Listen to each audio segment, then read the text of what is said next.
My name is Janelle Harbin. This is my partner, Alex Maui, and we are both digital media arts students at Canisius College, and we're seniors. And throughout this whole year, we've worked on a Fort Niagara visualization with our advisor and digital media arts professor, Dr. PJ Moskal. And right now, we're going to explain our process for that project and give a demonstration of it. So, what is Fort Niagara? Fort Niagara is a fortification originally built to protect the French territory in North America.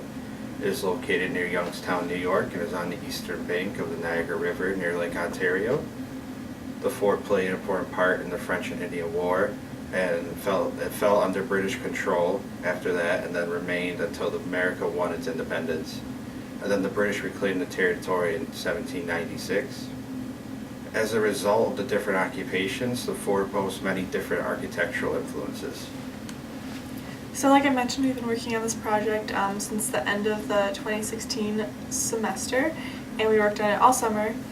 And that summer we met twice a week to work on the project. And this involved modeling the buildings, texturing the buildings, and adding functionality like teleporting around the area. And the original idea was to create a game that would allow people to travel through time and visit the fort at different time periods. Then they would be able to see the different changes as a result of the different occupations of the different people that inhabited it at the time. So our idea with Fort Niagara was to create a time travel idea.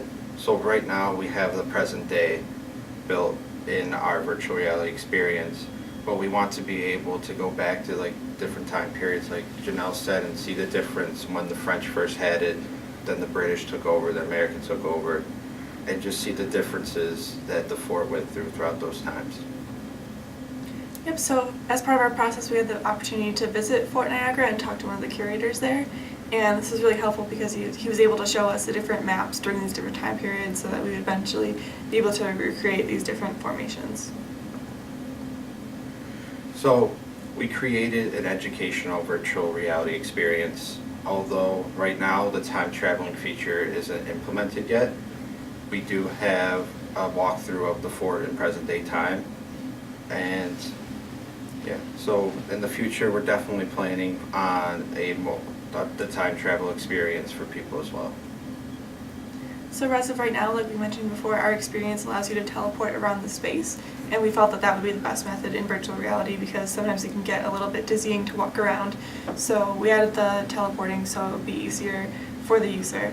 And like we mentioned before, we'd like the user to be able to visit the fort at different time periods and also to go inside these different buildings, and we would be able to use this through using like a 360 type video, and then the user would be able to interact with historical objects like old-fashioned weaponry and different things for everyday living. So here are some screenshots of the fort in our virtual reality experience. We use the Unity game engine to import all our objects that we use. We use Autodesk Maya to create all our objects, and then use Photoshop to do our texturing as well. So let's try it out.